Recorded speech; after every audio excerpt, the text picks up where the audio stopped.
Hello అండి, నమస్కారం. ఈరోజు మనం హెర్బా వ్యాలీ జహీరాబాద్ మూలికా వనంలో ఉన్నామండి.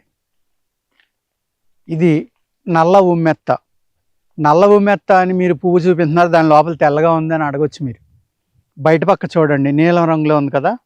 ఈ కాడలో ఆకులు అన్నీ కూడా నల్లగా ఉన్నాయి చూడండి, అందుకు నల్ల ఉమ్మెత్త అంటాం అనమాట. ఇందులో ఫ్లవర్ లోపల కూడా బ్లాక్ ఉండి రకం ఉందండి. ఈ ఫ్లవర్లో 2-3 ఫ్లవర్లు వచ్చేది ఉంటుంది, 7 ఫ్లవర్లు వచ్చేది ఉంటుంది, 7 రేకులు, 3 రేకులు, 1 రేకు, ఇలా అనేక రకాలు ఉంటాయి. ఈ నల్ల ఉమ్మెత్త అనేది చాలా విషమూలిక అన్నమాట. అంటే టాక్సిన్, విషంతో కూడి ఉన్న మూలిక. అందుకు అందరూ దీన్ని వాడొద్దు. దీని మీద పూర్తి పరిజ్ఞానం ఉంటే తప్ప ఎట్టి పరిస్థితిలో ఇది వాడొద్దండి. కానీ దీని యొక్క మూలికా లక్షణాలు చెప్తున్నాను నేను. అన్నిటికంటే ఇంపార్టెంట్ ఏంటంటే, మనకి విషపు పురుగులు అంటే తేలులో పెద్ద తేలు అంటాం, ఇంతంత ఉంటాయి, మండ్రకప్ప అంటాం దాన్ని. నల్లగా ఉండి పెద్ద పీత డెక్కలుండి ఉంటాయండి. అది కుడితే మనం హాస్పిటల్కి వెళ్ళే లోపల చనిపోవడానికి కూడా ఆస్కారం ఉంది. అంత భయంకరమైన విషం ఉంటుందన్నమాట. అంత భయంకరమైన విషాన్ని కూడా నిమిషాల మీద విరుగుడుగా తయారు చేసేది ఈ నల్ల ఉమ్మెత్త. దీని యొక్క ఆకును నలిపి ఎక్కడైతే ఆ తేలు కుట్టిందో అక్కడ వేసి కట్టేయండి, అంతే, నిమిషాల్లో తగ్గిపోతుంది. కానీ మీరు ఎట్టి పరిస్థితుల్లో హాస్పిటల్కి వెళ్ళి చూపించుకోండి. తగ్గిపోయింది కదా అని అశ్రద్ధ చేయొద్దు.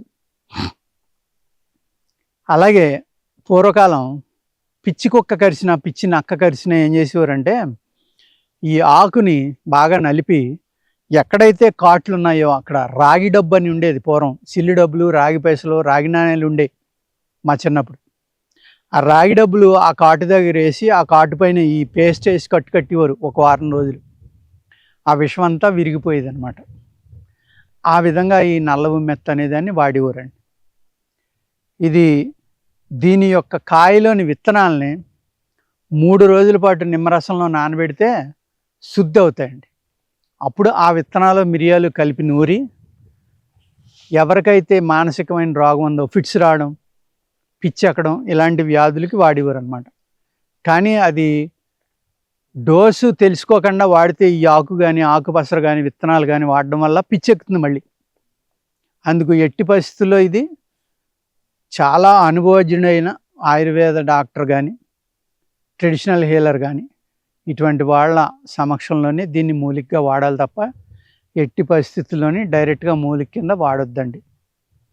ఇందులో దీని రూట్కున్న అద్భుతమైన గుణం ఏంటంటే, ఆ రూట్ తీసుకుని మీరు దాన్ని మగమేక, బాగా బలిసి ఉన్న మగమేక ఏదైతే ఉందో దాని మూత్రంలో దాని యొక్క గంధం తీసి ఆ గంధం రాస్తే, ఏ అవయవం అయితే చిక్కిపోయిందో పెరాలసిస్ వల్ల, ఇటువంటి వాటి వల్ల ఏ అవయవం అయితే మజిల్ లాస్ అవుతుందో ఆ అవయవం మీద కనుక రాత్రి పడుకునేటప్పుడు రోజు రాసి దాన్ని మెడిసిన్గా కనుక మనం వాడుకుంటే, ఆ అవయవంలో నరాల దోషం వల్ల బ్లడ్ ఫ్లో తగ్గిపోవడం వల్ల ఏ అవయవం అయితే సన్నబడిపోతుందో అది కొన్ని నెలల పాటు మీరు ఓపికగా రాయగలిగితే మళ్ళీ ఒరిజినల్ స్థితికి వస్తుందండి. దాన్ని పురుషాంగానికి కూడా రాసేవారు పూర్వం, ఎందుకంటే లేపన శక్తి ఎక్కువ అవడం కోసం. ఇలాగా అనేక రకాల మూలికల్ని మనం మగతనం పెంచడానికి కానీ, ఇమ్యూనిటీ పెంచడానికి కానీ ఈ విధంగా మనం వాడుకునేవాళ్ళం అన్నమాట. ఎంత కఠోరమైన విషపు మొక్క అది, అన్ని రకాలైన అద్భుతమైన గుణాలు దీంట్లో ఉన్నాయండి. ప్రతిదాన్ని శుద్ధి చేయొచ్చు అన్నమాట. ఈ మగమేక యొక్క మూత్రంతో మీరు దీన్ని గంధం తీసి రాసుకుంటే ఏ అవయవాలు అయితే సన్నబడుతున్నాయో, మళ్ళీ రిపీట్గా చెప్తున్నాను, జాగ్రత్తగా విని రాసుకోండి. ఈ పెరాలసిస్ వచ్చిన వాళ్ళకి కానీ, లేకపోతే బ్లడ్ ఫ్లో బ్లాకుల వల్ల తగ్గిపోయి అవయవాలు సన్నబడే వాళ్ళకి కానీ దీని యొక్క రూట్ని మగమేక యొక్క మూత్రంలో నూరి ఆ గంధం రాస్తే కనుక ఆ అవయవం మళ్ళీ మామూలుగా తయారవడానికి కూడా అవకాశం ఉందండి. అంత అద్భుతమైంది ఈ నల్ల ఉమ్మెత్త మూలిక. ఓకేనండి, నమస్కారం.